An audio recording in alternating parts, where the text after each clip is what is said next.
clinical anatomy of the heart. And so now I'm going to discuss the clinical anatomy of the breast and also clinical anatomy of the lungs. So in the clinic, what you will see as conditions affecting breast, especially in the developing world, like African countries, somewhere like Nigeria, we have this cancer of the breast, which is virtually getting commoner now in our own environment. So apart from the cancer of the breast, you can also, have what we call mastitis. That means inflammation of the breast. So the breast gets inflamed as a result of sucking. So the baby, that is why it is good when a woman borns a baby. Anytime she's going to breastfeed that child, she's supposed to clean the breast. Because at times when you now come to lectures, dust, heat, and so on and so forth will now lie on the breast, especially our women in the village, when they just remove their shirt to go, their dress, to go and do certain work in the house. So a lot of diseases and flies will touch the breast. And so if care is not taken, the baby will now suck that, and the baby may get infection in his mouth, and that infection will now be taken back to the woman herself. Are you clear? Yes. The mother is the source of the infection. Now the baby is infected. Now the woman is going to be infected by the same baby. You get my point? So she may have that, what we call mastitis, inflammation of the breast. And so the breast may also develop some pus. That means that pus may now swell up in the breast to the extent that there should be some medical treatment or urgent medical treatment. You can do some palpation, inspection, of the breast before you finally do some other investigation to find out whether, the swelling, if there's a swelling in the breast, whether it is a cancer or just ordinary swelling in the breast. That is what we call mammography. So you can do mammography to investigate whether that swelling is cancerous or not cancer or what have you.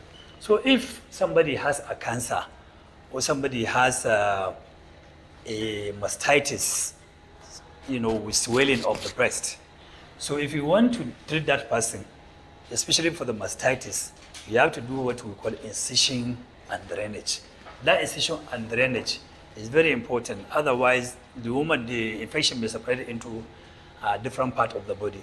So if you know the anatomy very well, you know that the glandular tissues of the breast, they now pass radially, to the nipple. So these glandular tissues, the mammary glands, they open up into the nipple and they pass radially within the breast.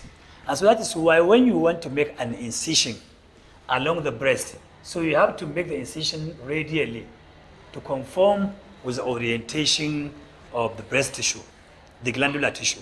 Since the orientation of the glands is oriented obliquely like this or radial like this, so if you want to make an incision along the skin of the breast to remove the pus inside the breast, so you have to make an incision radially so that you don't cut across the glandular tissues. Because if you make a transverse incision like this, you are going to cut across the radial orientation of the breast. And so you are going to stop all these glands from reaching the nipple. But if you make it radial like this, you are just going to cut across the glandular tissue so that you can now pass your knife and bring out the pus. That is why it is important for a surgeon to know his anatomy very well. Otherwise, you are going to make damages than, treating the patient. So now we've seen that the kind of incision that one can do is to make radial incision across the breast. And if it is, if you want to also do it, you can also do it along the skin crease. The breast of a woman, depending on which type of the woman, just below the breast, there's what we call lower quadrant skin crease. If you now make an incision along that lower quadrant, That means just inferior to the breast. You can now make your incision below, and then you can drain your, your pus, or if it is swelling, you can also remove it from there. So that kind of incision is for cosmetic reason. By the time you now make that incision below the breast, by the time the breast now becomes pendulous, when the woman is going, that incision cannot be seen. It's going to be hidden. Are you clear? So it's for cosmetic purpose. If you now want to make an incision along the skin crease, what we call lower quadrants skin crease. So you can now make an incision along that line, and then you can drain your pus, and then you can also remove your swelling, whether if it is a benign breast swelling or whatever. If it is a cancer that is affecting the breast, you can do what we call mastectomy. That means you remove the whole breast. After removing the whole breast, if it is only the breast that you remove, that is what we call simple mastectomy. That means you remove only the breast that is affected. But if you also remove the other breast, so that the other breast will not be affected, and then you clear all the lymph nodes in the axilla, because you know that the breast now extends into the axilla. Part of the glandular tissues of the breast extends into the axilla, and that is what we call axillary tail of the breast. And so that is the commonest site where the cancer develops. So for you to treat that woman, after removing the entire breast, you also remove or clear the lymph nodes of the axilla of that site. You get it? And then you also come and remove this breast. You also remove the pectoralis major and minor of that side of the breast. And so that is what you call radical mastectomy. Unlike the simple mastectomy, you only remove the breast alone without touching the muscles, without touching the lymph nodes, without touching the other breast. Are you clear? So there are different ways of treating cancer. You can also use what you call radiotherapy. You have done radiology this morning. So radiotherapy is part of the treatment of any cancer in the body, not only breast cancer. So one can also use X-rays to treat the cancerous cells in there. So actually, for the breast, I think this is what you people should know, because part of the clinical anatomy of the breast, I discussed it in the other video. So this is just like a carryover of what I didn't discuss in the other video concerning the breast. If you can remember, I discussed some of the congenital anomalies affecting the breast, where I discussed about the polytibia, the gynecomastia, and so on and so forth. So these are just the part of what I skipped while I was discussing the breast in the other video. So another, aspect of the clinical anatomy of the thorax is the clinical anatomy of the lungs. You all know that right lung has only three lobes, while the left lobe has 2 lobes. Right lung has 3 lobes, left lung has 2 lobes, because the right lung has 2 fissures, and that is why it has 3 lobes. The left lung has only 1 fissure, and that is why it has 2 lobes. Are you clear? So at times, you may have the left lung has an extra fissure. That means it may have an additional fissure similar to that of the right lung, so that it has also 3 lobes. So you may have extra lobes in the left lung. You get it? And so you may also have what we call collapse of the lung. If you can remember, I discussed some aspect of it while I was doing introduction to the clinical anatomy of the thorax. When somebody has a trauma of the chest, for example, this endeavor fight, whereby somebody now pricks you with a very sharp pointed object, you get it, like an arrow, or maybe with a knife, very sharp knife, it goes into the lungs. And the lungs, because it contains air, the air will now come out into the pleural cavity. And so the air inside the pleural cavity will now be causing what we call pneumothorax. And so the air will now make the lungs to collapse. So that the lungs on that side will collapse, and then later on it becomes solidified. And so once that lung is collapsed, it's only one lung that will be useful, because that lung is already gone. It's collapsed completely. If the lung tissue is normal and the area of injury is repaired within time, probably some aspect of the lung that is not affected by that kind of trauma or whatever, it may continue to be useful. Or even if the area where it has been affected is, let's say, minor, is not somehow shattered, it may heal and the lung tissue there will continue to function well. So again, you may have what we call pleuritis, that means inflammation of the pleural membrane. The pleural membrane now encloses the lung tissue. The pleural membrane, encloses the lung. The lung, there's one that is directly adherent to the lung, and so this one that is directly adherent to the lung, that is what we call visceral pleura. There is one that is just enclosing the lung. The lung is inside. This is what we call parietal pleura. In between, you have what we call pleural fluid, so that the lung can expand and relax without any friction, just like the pericardium I discussed with you before. So the pleura can also get inflamed as a result of bacterial infection. You get it? And so once the pleura is inflamed, that is what we call pleuritis. And the person that has pleuritis, when he or she breathes in and out, the person will be feeling pain in the chest.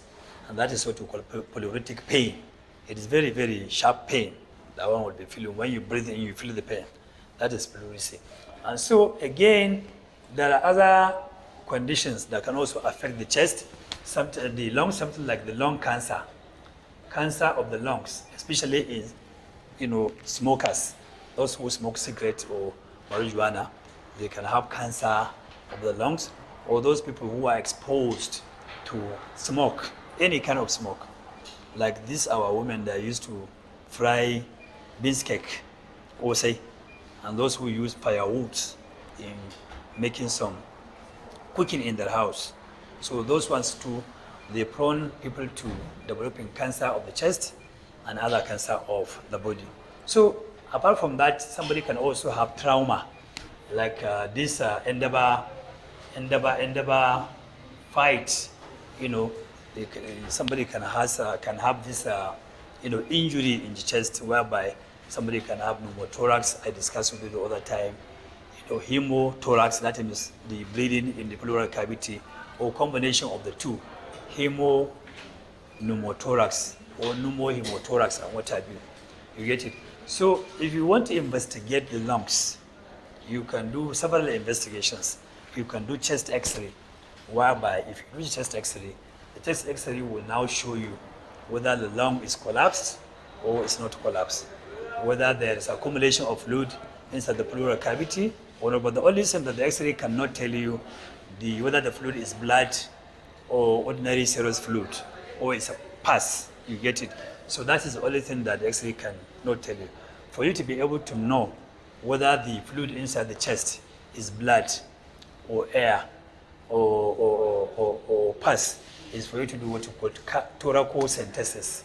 This thoracocentesis, you now get a needle and syringe. You now place it in between the 5th or 6th intercostal space at the mid-axillary line, and then you now withdraw. You just put the needle in there, in between the upper and the lower rib, in that 5th or 6th intercostal space, and then we now withdraw your content of the thorax, and then that will tell you whether the fluid inside is serous or blood or air or whatever. So that is it. So it's like if this is a rib, you know that there are neurovascular boundaries. You get it? These neurovascular boundaries, they are just organized as vein, artery, and nerve. So if you want to put your needle in any of the space, you have to go a little bit above the rib below and below the rib above, so that you now be in the middle, so that not to injure these nerves coming from the inside of the, what we call costal groove. So in the costal groove, we have this neuromuscular bundles arranged, vein on top, artery in between, and the nerve below. So that not to injure this vessels, so we now have to go into the muscles in between the two ribs. That is what we call thoracocentesis. You can also do what we call thoracoscopy. Small kids, they tend to swallow certain things when they are playing. Something like a coin, kwandala. I'm sure some of you don't know what is kwandala. For those of you who know kwandala, if you give them, they are playing with it, they can swallow it, and then it can go into the lungs. If you remember your anatomy very well, you know that once the trachea now divides into two parts like that, if you look at, this is the right main bronchus, this is the left main bronchus. So this is the trachea here. So the trachea, if you look at it, the left main bronchus passes almost horizontally, while the right main bronchus serves as virtually the continuation of the trachea and lies more vertically. So if somebody now swallows a coin, it is most likely going to go into the right lung. Are you clear? So once that is being swallowed, it's going to lodge in the right lung, and so you can do bronchoscopy to see where that foreign body is lodged, or you can do, you can do X-ray, and the X-ray can also show you the location of the. So bronchoscopy is for you to look into the bronchus to see where the foreign body is lodged. Thoracoscopy is just to open the thorax and see what is going on inside. So by opening, you have to cut across the ribs, and then you now open up. That's also what we call sternotomy. You cut across the sternum in the middle line, and then you use forceps to open up, so that you see the heart, you see the mediastinum, you see the lungs, and see the areas around, so that you see what is going on there. So these are the various investigations one can do. And treatment, if somebody has cancer or any other condition that may warrant, removal of the lung. If the lung completely is bad, you can remove the entire lung. That is what we call pneumonectomy. If it is just one of the lobes, you remove one lobe there. That is what we call lobectomy. You get it? And so you can also remove a segment that is affected. That only segment, because you know what we call bronchopulmonary segment. The right lung has about 10 segments, the left lung has about 9 or 8 segments. So you can go along and remove exactly the affected segment.